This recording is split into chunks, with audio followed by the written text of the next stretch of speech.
오늘 제목은 한 영혼을 위하여라는 제목으로 여러분과 제가 함께 말씀을 나누겠습니다. 함께 따라해 보세요. 한 영혼을 위하여. 참 한 영혼이 참 귀합니다. 지난 시간에 안디옥 교회를 본받고 싶다 이렇게 얘기했습니다. 안디옥 교회는 성령을 통해서 세워진 교회로서 하나님의 감동으로 세워진 교회라고 했습니다. 그 교회는 처음으로 그리스도이다운 그리스도인이라 일컬음 받을 수 있는 복된 교회였습니다. 교회가 교회답고 성도가 성도답고 목회자가 목회자답고 그것이 하나님의 뜻입니다. 근데 안디옥 교회는 교회답고 성도다운 교회의 성도다운 모습이었다는 것이 얼마나 하나님 앞에 축복인지 모릅니다. 또 한 가지 얘기해 드렸습니다. 교회 구성원들이 다 다르지만 그리스도 안에서 하나가 됐다는 것입니다. 그래서 한 마음과 한 뜻으로 아름답게 교회가 이어져 갔습니다. 또 한 가지는 교회가 예배 공동체로서 성령의 민감한 가운데 하나님 앞에 전심으로 예배를 잘 드렸다는 것입니다. 여러분, 본받는 교회는 예배 생활 잘하는 것입니다. 여러분들이 어떤 상황일지라도 하나님 앞에 예배하는 것을 소중히 여기는 여러분 되시길 바랍니다. 그 예배를 통해서 성령에게 민감하게 들려오시는 하나님의 메시지를 들을 수 있어야 되는 것이에요. 지난 시에도 말씀드렸지만 안디옥 교회가 온 마음과 정성을 다해 하나님 앞에 예배할 때에 성령께서 뭐라 하겠습니까? 세계 전도를 위해서 일꾼을 따로 세우라 해가지고 바나바와 바울을 세웠습니다. 그런데 안디옥 교회는 하나님 앞에 쓰임받는 교회로서 행복하고 즐거웠지만 그 일꾼이 안디옥 교회의 두 기둥인 바나바와 바울이었습니다. 안디옥 교회가 바나바와 바울이 없어지면 다른 데 가면 교회는 존재하기 힘들 정도로 그들의 영향력은 대단했습니다. 그런데 하나님은 그들을 파송을 하는 겁니다. 인간적으로 생각하면 이해가 되지 않지만 하나님께서 하나님의 감동으로 기둥 같은 두 사람을 전도자로 세웠을 때에 안디옥 교회는 당황했지만 그럼에도 하나님 앞에 금식하며 기도하며 하나님의 뜻을 찾았습니다. 여러분, 이것이 중요합니다. 나는 이해할 수 없지만 하나님의 뜻을 이해할 수 없지만 그 뜻을 위해서 기도하며 금식하며 믿음으로 나아가는 것이 하나님의 백성입니다. 우리는 우리의 뜻대로 살아가는 존재가 아니라 하나님의 뜻이 무엇인지를 알고 깨닫고 그 뜻대로 살아가는 사람들입니다. 그래서 우리에게는 하나님의 뜻이 참 중요합니다. 안디옥 교회가 하나님 앞에 금식하며 기도하며 하나님의 뜻이 어디 있습니까? 라고 간구했을 때에 바나바, 바울을 하나님께서 부르셨다는 것을 알게 됩니다. 그래서 바나바, 바울을 앞에 세워놓고 모든 성도들이 함께 기도하고 안수하여 하나님의 은혜를 파송했습니다. 이렇게 안디옥 교회는 하나님 말씀 앞에 철저하게 순종한 교회였습니다. 이제는 문제가 뭐냐? 바울과 바나바가 도대체 어디로 가야 할지 그 행선지가 궁금한 거예요. 그런데 하나님은 어디로 가라고 말씀하지 않았어요. 하나님 앞에 일꾼은 세워졌습니다. 하나님 여기 있습니다. 이제 저를 사용하여 주십시오 라고 했을 때에 하나님은 어디 가라고 처음에 말씀하지 않았습니다. 두려웠겠죠. 그러나 바울과 바나바는 마음속에 근심하지 않았습니다. 왜일까요? 하나님께서 불러주셨기 때문에 갈 길도 인도해 주신다는 확신이 있었기 때문입니다. 할렐루야. 우리도 마찬가지입니다. 하나님이 나를 자녀 삼아 주셨기 때문에 내 인생을 책임져 준 줄 믿으시기 바랍니다. 앞이 보이지 않고 어둡고 힘들고 근심과 걱정까지 있을 것 같은 상황일지라도 하나님이 나를 자녀 삼아 주셨기 때문에 하나님이 나의 모든 것 가운데 역사하심을 믿으시기 바랍니다. 우리 하나님은 좋으신 하나님이십니다. 나보다 더 잘하시는 분이 우리 하나님이십니다. 하나님께서 바울과 바나바를 택해 주셔서 가장 먼저 간 곳이 전도지가 어디냐? 구브로입니다. 여러분, 처음에 운전면허 딱 땄을 때에 운전할 때 기억하십니까? 긴장되잖아요. 사고 나면 어떡하나. 첫 번째 운전대를 붙잡고 운전한 그 긴장감. 회사에 취직해서 첫 출근한 날을 기억하십니까? 두렵고 떨리는 마음, 긴장된 마음. 뭐든지 처음으로 시작하는 마음들은 두렵고 떨리고 긴장하기 나름입니다. 바울과 바나바도 그런 마음입니다. 하나님께서 나를 택해 주셔서 귀한 사역지에서 복음을 전하도록 하셨는데 두렵고 떨리는 마음으로 하나님께서 실루기아에서 배를 타고 구브로라는 곳으로 가게 됩니다. 이 구브로라는 곳이 이 섬인데요, 가장 먼저 도착한 곳은 동쪽의 살람이라는 곳입니다. 거기 도착해서 바울과 바나바는 이 동쪽에서부터 서쪽 끝까지 쭉 다니면서 전도를 했어요. 어디까지 했냐? 바보라는 곳입니다. 살람이라는 동쪽 끝에서부터 바보라는 서쪽 끝까지 사도 바울과 바나바는 하나님 앞에 순종하는 마음을 가지고 열심을 다해서 복음을 전했습니다. 저는 말씀을 묵상하면서 한 가지 깨닫습니다. 하나님께서 다 인도하시고 역사하시지만 그들은 최선을 다해서 하나님의 뜻을 순종하는 마음으로 최선을 다했다는 것이 중요합니다. 여러분, 여러분의 삶은 하나님께서 다 인도하시고 역사하시지만 여러분은 하나님께서 여러분에게 요구하는 것은 믿음의 행함입니다. 아무것도 안 하고 하나님 나를 잘 인도하실 거야? 그렇다면 하나님의 우리를 로봇으로 만든 거예요. 하나님께서 교회를 다 책임지시고 인도하시지만 하나님은 그 교회를 향해서 우리에게 믿음 생활 잘하라고 하나님의 뜻대로 순종하며 결단하는 마음을 허락해 주셨습니다. 만약에 하나님께서 교회를 세워놓고 내가 다 하겠다 하고 어느 때는 어거하고 어느 때는 어거 다 한다면 하나님은 교회를 로봇으로 만든 것입니다. 하나님이 인간과 가정과 교회를 하나님의 영광을 위해서 세워진 그 공동체와 성도가 아무것도 하지 않고 있다면 하나님은 우리를 로봇으로 만든 거예요. 하나님은 우리를 인격을 무시하는 것과 똑같습니다. 하나님은 우리에게 자유의지를 허락해 주셨습니다. 믿음으로 살아갈 수 있는 결단을 주셨고 그렇지 않고 세상 가운데 나아갈 수 있는 그런 마음도 주셨습니다. 그렇다면 우리가 하나님의 은혜 가운데 하나님 편의 믿음으로 잘할 수 있도록 최선을 다해서 하나님의 영광으로 살아갈 수 있는 그 믿음을 가지고 하나님 앞에 나아가는 것이 성도의 마땅한 바라는 것을 믿으시기 바랍니다. 그래서 성도들은 하나님이 나를 부르셨다, 소명의식과 하나님 나에게 귀한 일을 맡겼다, 사명의식을 가지고 신앙생활하는 것이 중요합니다. 하나님이 여러분을 부르신 줄 믿으시기 바랍니다. 사람이 여러분을 부른 게 아닙니다. 하나님께서 여러분을 택하셔서 이곳에 하나님의 백성으로 불러주셨습니다. 그리고 하나님께서 여러분에게 교회를 교회답게 만들기 위해서 다 직분의 사명을 이렇게 주셨습니다. 그 일이 크건 작건 간에 하나님의 교회를 아름답게 세워지기 위해서 세워진 그 사명은 사람으로부터 주어진 것이 아니라 하나님으로부터 주어졌다라는 마음을 가지고 성실하게 감당하는 여러분 되시길 바랍니다.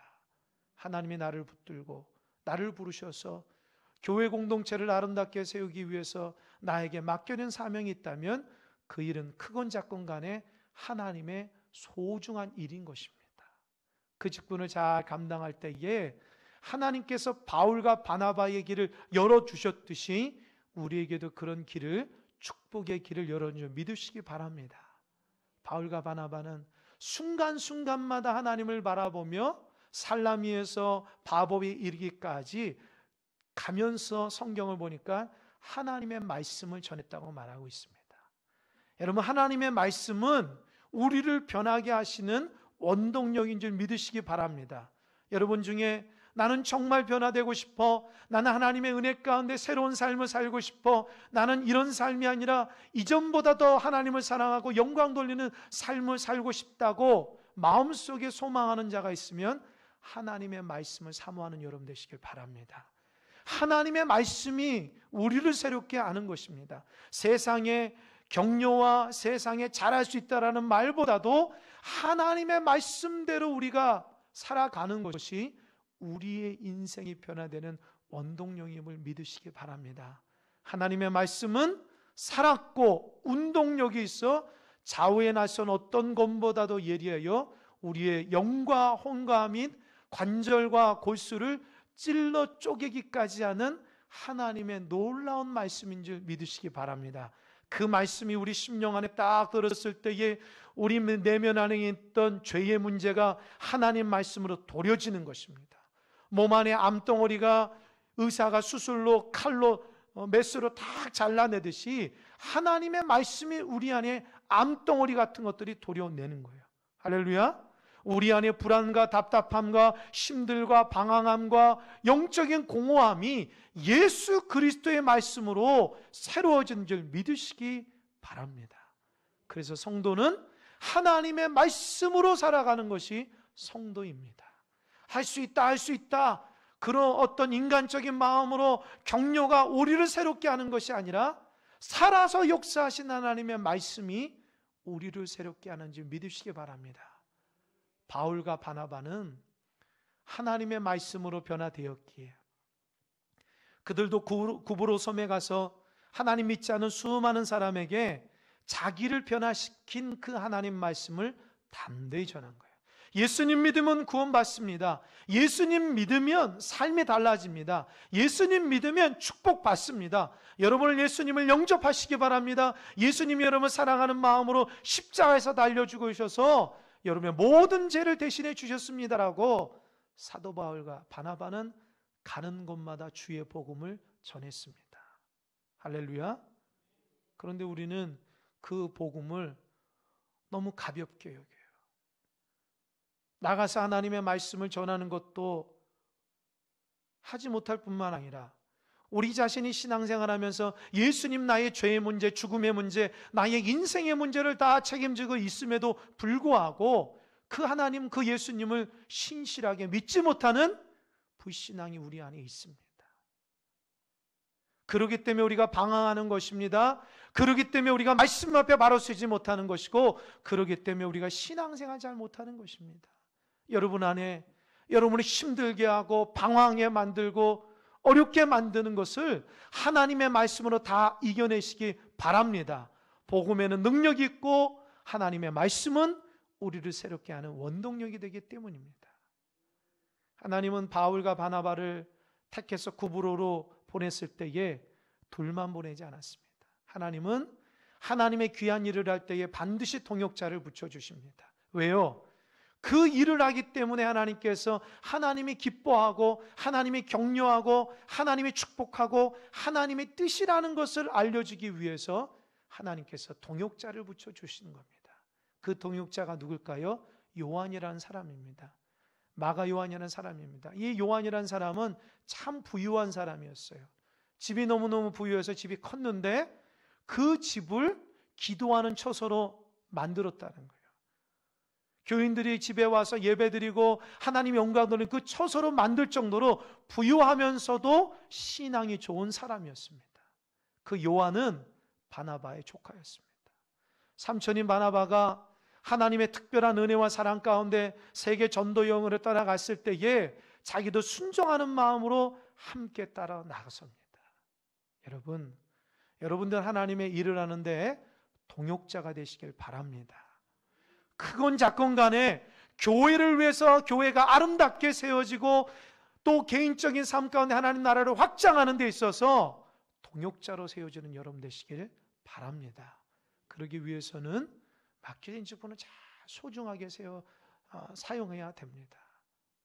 하나님께서 나에게 주신 귀한 일들을 하나님의 교회를 반듯하게 세워나가기 위해서 나를 동역자로 세워서 직분을 허락해 주셨습니다. 그 직분이 하나님의 동역자가 돼야지 반대되는 사람이 되면 안 됩니다. 하나님의 영광을 위해서 하나님의 복된 이들을 위해서 함께 동역하며 하나님의 귀한 일들을 잘 감당할 수 있어야 되는 것이에요. 바울과 바나바 요한은 힘써 복음을 전합니다. 가장 먼저 간 곳이 어딜까요? 오늘 본문의 말씀 보니까 유대인의 회당에서 복음을 전했다는 거예요. 여러분, 구브로는 이방 지역 헬라 지역이었지만 그 헬라 지역인 곳에서 유대인들이 많았어요. 그리고 회당들이 있었기 때문에 그들이 모인 곳에 가서 복음을 전했습니다. 바나바와 바울은 유대인이었기 때문에 그 동족을 사랑하는 마음이 있었습니다. 사랑하는 내 조국, 동포, 동족이 예수님을 믿지 못하고 하나님을 알지만 예수님을 믿지 못하고 방황하며 저렇게 어둡게 살아가는 자들에게 내가 받은 예수님의 그 놀라운 생명의 말씀, 복음의 말씀을 전함으로 그들도 나와 같이 죄의 문제와 죽음의 문제를 해결해서 하나님의 구원받은 백성으로 전하고자 하는 간절한 마음이 있었습니다. 여러분, 복음의 뜨거운 마음이 여러분 안에서 회복되길 바랍니다. 정말 예수님 믿으면 구원받는다고 하는 마음이 불길처럼 여러분 가운데 심령에 타고 올라서 아직도 믿지 못하는 가족이 있으면, 일가 친척이 있으면, 주변에 사람이 있으면 그 사랑하는 뜨거운 마음을 가지고 그들에게 예수님 믿어야 된다, 예수님 믿으면 구원받을 수도 있다고 하는 그 사랑하는 마음을 가지고 잘 전할 수 있어야 됩니다. 그런 마음이 없다면 내가 믿는 그 예수님, 내가 믿는 복음은 나는 귀하게 생각하지 않는다는 거예요. 하나님의 귀한 말씀이 얼마나 위대하고 나를 변화시킨다면 아직도 믿지 않는 가족 식구들이 있으면 그들에게 사랑하고 권면하고 여러분 예수님의 참된 모습을 잘 보여주는 여러분 되시길 바랍니다. 하나님의 은혜로 동역자도 붙여줬죠. 갈 길도 인도해 주셨죠. 하나님의 말씀의 무기로서 복음을 전하죠. 회당에서 복음을 전하죠. 이 바보라는 곳에 하나님의 첫 번째 사건이 일어납니다. 복음의 사건이. 여러분 이름이 바보니까 참 어때요? 참 바보 같잖아요. 지역 이름이 바보입니다. 이 바보라는 곳이 어떤 지역이냐? 그곳에서 바울과 바나바가 두 사람을 만납니다. 첫 번째로는 바예수라는 사람, 두 번째로는 서기오 바울이라는 사람입니다. 이 바예수라는 사람의 이름의 뜻은 구원의 아들이라는 뜻입니다. 그러니까 이름만 들으면 너무 신앙생활 잘하는 사람처럼 느껴집니다. 그러나 성경에는 유대인이면서 거짓 예언자이면서 마술사라는 거예요. 쉽게 말하자면 바예수는 교회 다니면서 점쟁이라는 거예요. 이해되십니까? 교회는 다니는데 주중의 역할은 점집에서 점을 봐주는 사람하고 똑같다라는 거예요. 있을 수가 없잖아요. 어떻게 예수님을 영접하고 어떻게 하나님을 알았기에 하나님의 말씀대로 살아가지 아니하고 사단의 영에 사로잡혀서 살아가는 사람이 됐을까? 그렇게 이름이 준 바예수잖아요. 예수라는 이름을 갖고 있는 그 아름다운 그 사람이 어떻게 하나님의 영광대로 살아가지 않고 사탄의 종이 돼서 살아가고 있을까요? 이게 안타까운 현실입니다. 제가 TV에서 잠깐 봤는데요. 어떤 사람 이름이 강예수라는 사람이 있는 거예요. 강예수. 그러니까 이 방송에서 리포터가 그러는 거예요. 어떻게 신앙생활을 이렇게 잘했냐고. 이름이 예수라고 부모님이었다. 하는 말이 자기는 교회 나간 적이 없다는 거예요. 자기는 불자라는 거예요. 그냥 부모님이 졌다라는 거예요. 그러니까 자기는 가는 곳마다 엄청나게 자기가 신앙생활 잘하고 신앙인 줄 알고 이름만 들으면 그렇게 한다는 거예요. 그런데 사실은 그 사람은 아주 불자 중에 불자라는 거예요. 똑같습니다. 바예수라는 사람은 정말 하나님 알아서 하나님의 영광대로 살아가야 되는데 사단의 역사를 통해서 거짓 예언을 통해서 사람들에게 미혹하게 사람들에게 올바르지 못하도록 바른 길 걸어가지 못하도록 했다는 겁니다.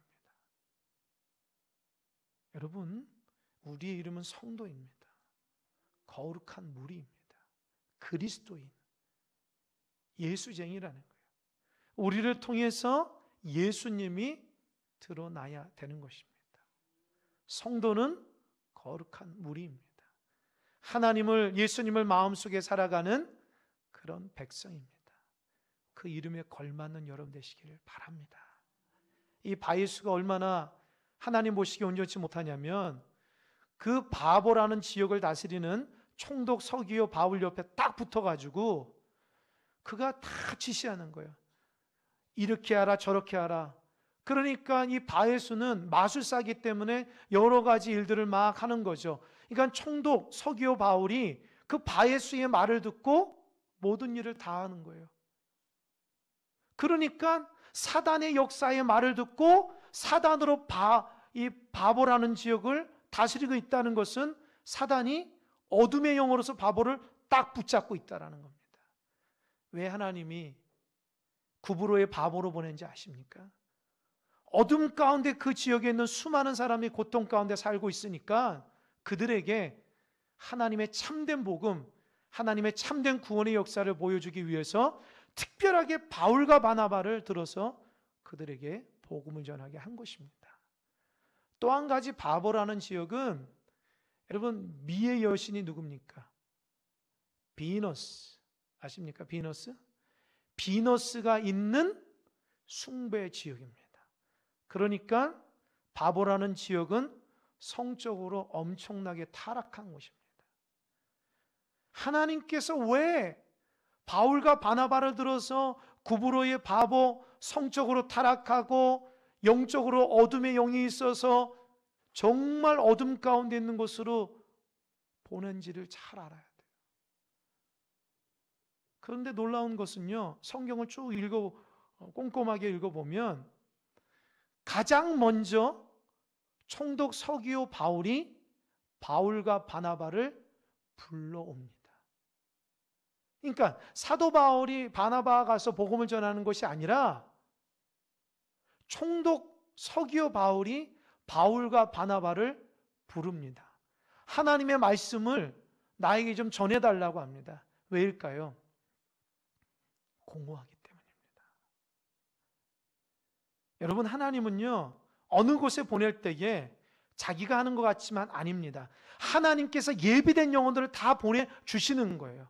공허하고 힘들고 어려워서 정말 사람답게 가치 있는 삶이 어떤 것인가에 대해서 마음에 공허한 총독 서기오 바울이 하나님의 말씀이 통해서 사람들이 변화됐던 말을 듣고 정말 진리 대신 그 예수님의 말씀을 듣고 싶어서 바울과 바나바를 부릅니다. 생각해 보세요. 바울은 성적으로 타락했습니다. 바울과 바나바가 아니죠. 바보라는 것이죠. 바보라는 것이 성적으로 타락한 도시입니다. 또 한 가지는 어둠의 영이 있습니다. 그 지역을 섬기는 서기오 바울은 그런 것에 질려버린 거예요. 여러분, 자기 뜻대로 다 살아간다고 그게 행복한 줄 알까요? 아닙니다. 사람은요 영적인 동물이기 때문에, 영적인 존재이기 때문에 하나님과 영적인 관계가 삐뚤어지기 시작하면 마음속에 자기 자신도 모르게 공허함이 생깁니다. 아무리 좋은 곳에 살아도, 아무리 좋은 음식을 먹어도, 아무리 좋은 사람들과 있어도 이 마음속에 남에게 말하지 못하는 영적인 공허함이 일어나기 시작되는 거예요. 총독 서기오 바울이 마찬가지입니다.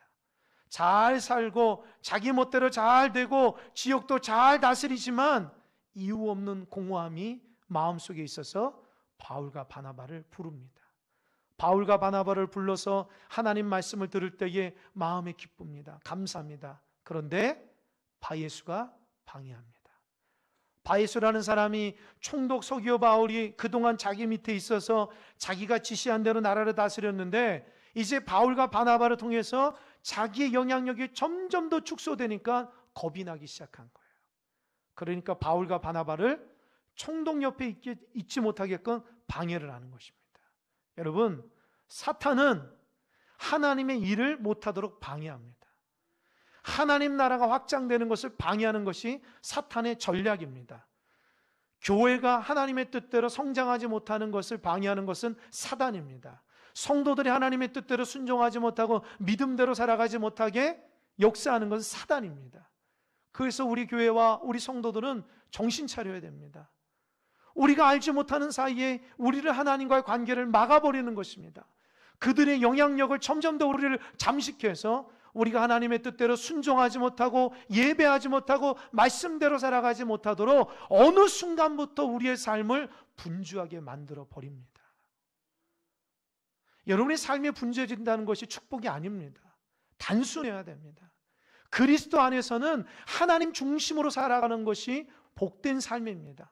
하나님의 말씀대로 하나님의 뜻대로 처음부터라도 하나님 앞에 시작하며 나가는 것이 중요합니다.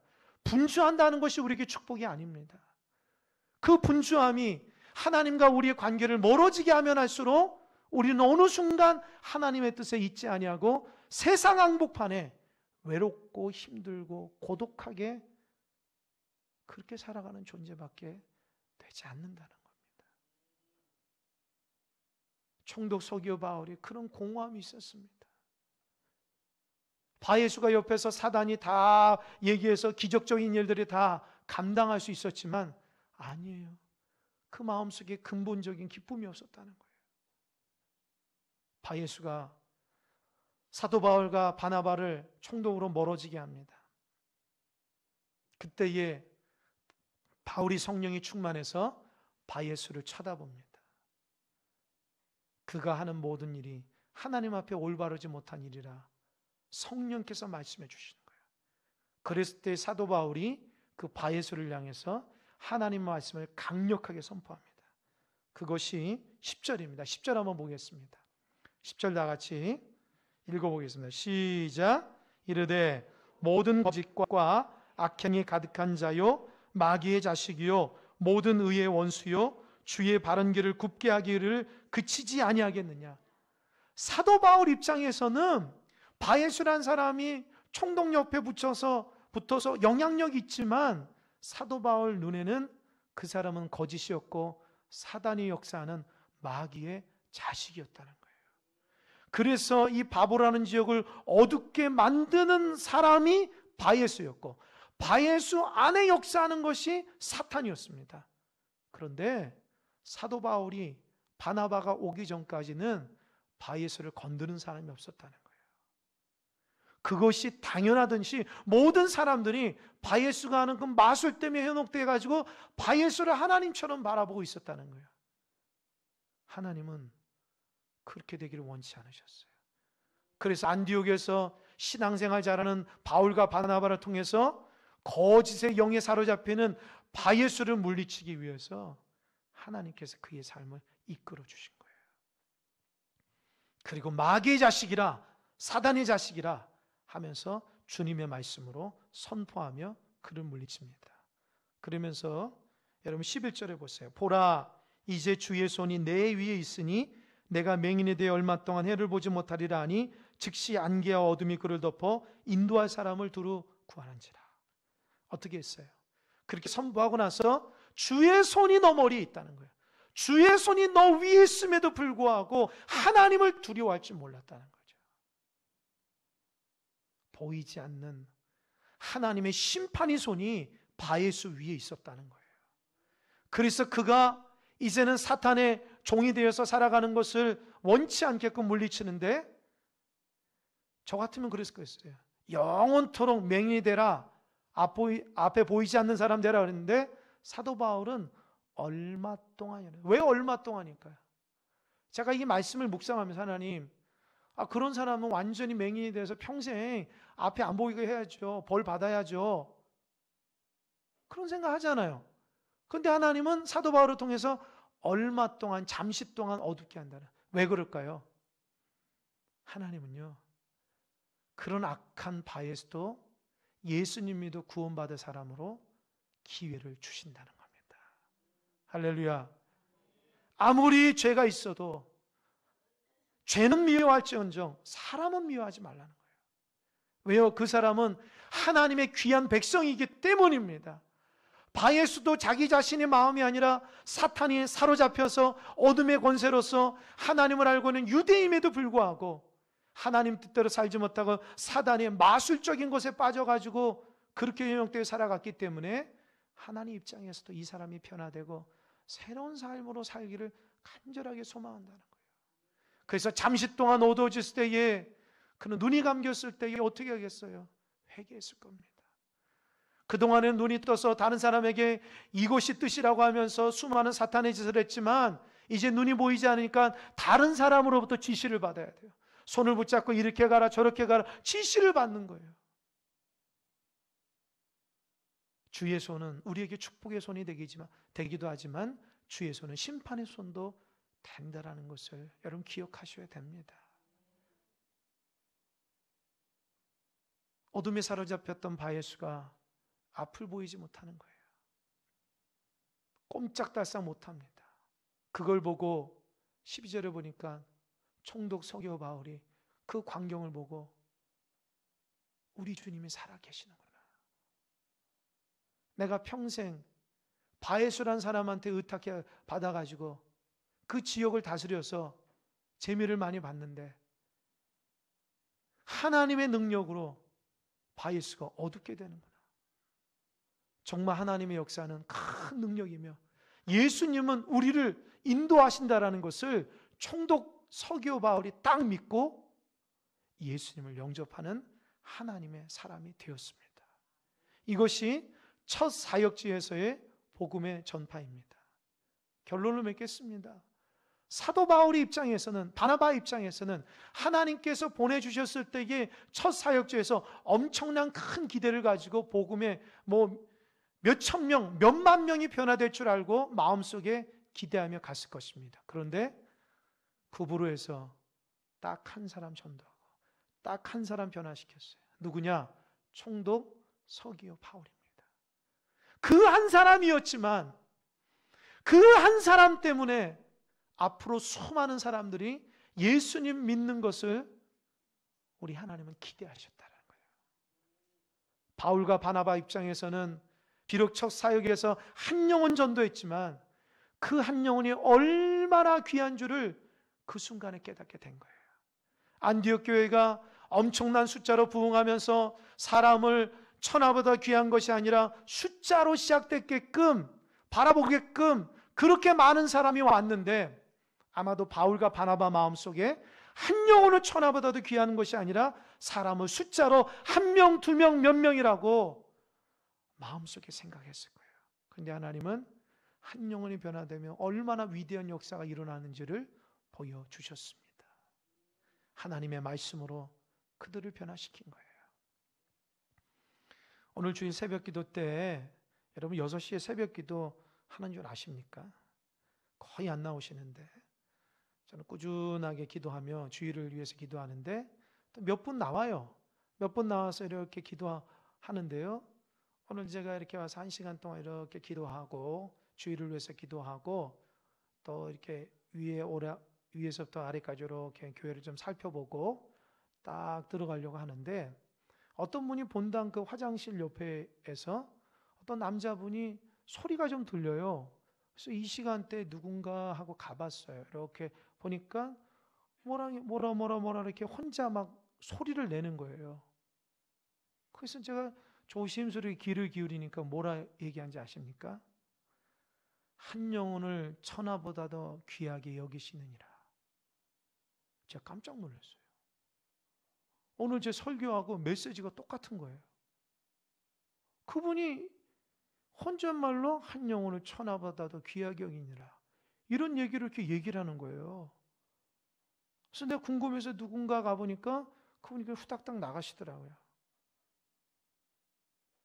그래서 어떤 남자분이 제가 생각할 때는 뭐 운동하다 오셨는지 아니면 교회 기도하러 오셨는지 모르겠지만 이 계단에 올라가 보면 한 영혼을 천하 더 귀하게 여긴다. 그거 보신 적 있습니까? 전도는 가장 큰 사랑이라고 쓰여진 문구 있잖아요. 그분이 그 문구를 보면서 계속 입으로 되뇌이더라고요. 그래서 제가 그 순간 하나님이 나에게 들을 수 있는 말을 열려주셨구나.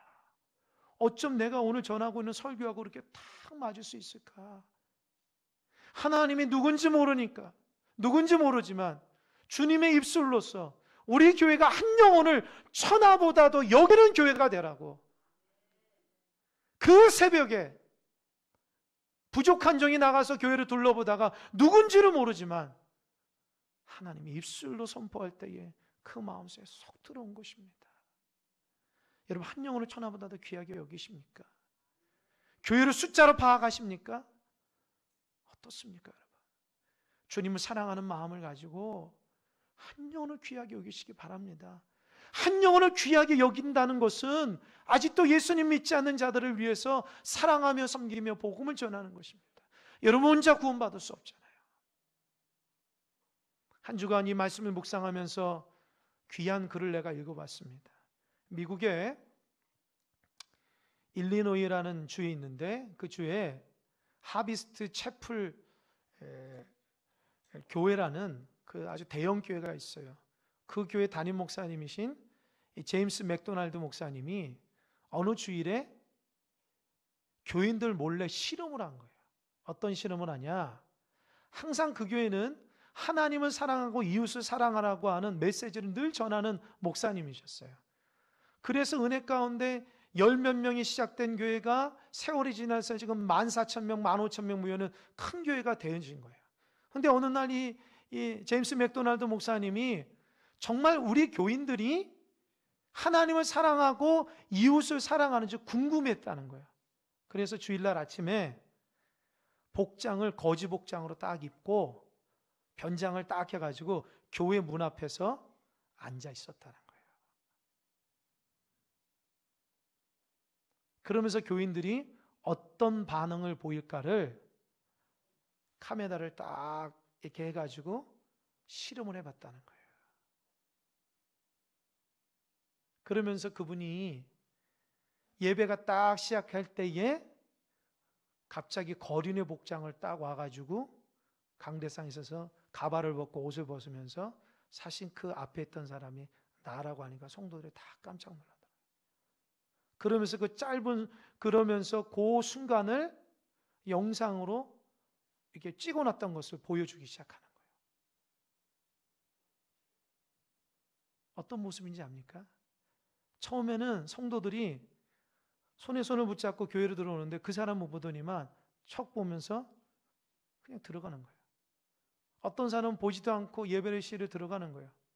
어떤 사람은 두리번 거리면서 쳐다는 보지만 다가가지 않습니다. 그런데 놀랍게도 조금 지나니까 사람들이 그에게 모이기 시작하는 거예요.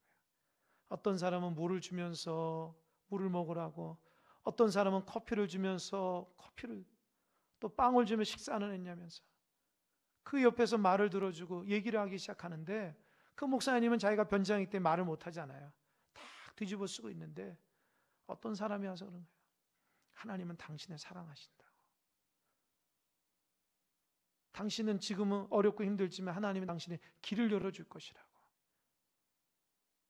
하나님께서 당신이 축복하기 원한다고 하면서 내가 당신을 위해서 기도한다면서 손에 손을 두고 어깨에다 손을 놓고 쫙 기도를 하는데 그 목사님 뭐라는지 알아요? 내가 이 성도의 기도를 받고 울었다는 거예요.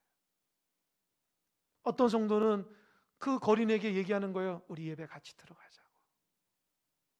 하나님은 당신 같은 사람을 위해서 이 땅에 오셨다고. 그 맥도날드 목사님이 설교하는 내내 우시더라고요. 왜 울었을까요? 하나님께서 우리 교인들이 이렇게 하나님을 사랑하고 이웃을 사랑하는 실천적으로 사랑하는 모습에, 신앙이 성숙한 모습에 울었어요. 저도 그 영상을 보고 울었습니다.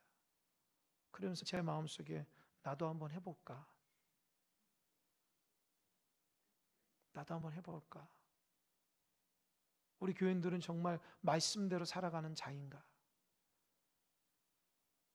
하나님 앞에 예배드린다 하면서도 정말 하나님 앞에 집중한다 하면서도 이웃은 정말 사랑하고 있는 것인가? 삶 가운데 하나님의 그 은혜대로 실천하는 삶을 살아가고 있는 것일까?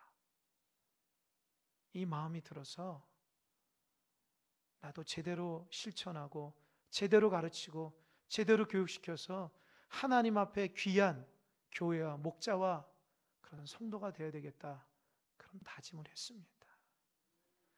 예배 드린다고 다 예배가 아닙니다. 그 예배 가운데 오히려 일주일, 교회 바깥에 일주일의 삶을 살면서 우리는 예배가 실천되고 실현되는 것입니다. 주일에 한번 와서 예배드리고 일주일간 하나님하고 동 상관없는 삶이 아니라 하나님 받은 삶대로 주의 사랑을 실천하며 주님과 교제하며 고통받는 자를 위해서, 그들을 위해서 말로만이 아니라 실전적으로 그에게 사랑하며 다가가며 당신에게 필요한 것은 주님이시야 라고 얘기할 수 있는 그런 성도들이 다 되시기 바랍니다. 우리가 갖고 있는 신앙은 진짜 신앙입니다. 진짜 신앙입니다. 하나님은 그런 예배자를 중요하게 생각하십니다. 감동도 은혜도 없이 예배드리는 것이 아니라 겉으로는 모르지만 내 마음속에는 주의 사랑으로 고통받는 자를 위해서 베풀고 믿지 않는 자들에게 손을 내밀 수 있는 그런 사람 하나님이 귀하게 여기십니다. 저와 여러분이 그런 진실한 사람이 됐으면 좋겠습니다. 기도하겠습니다. 하나님, 우리는 한 영혼을 천하보다도 귀하게 여기는 마음으로 신앙생활을 하는지 반성해 봅니다.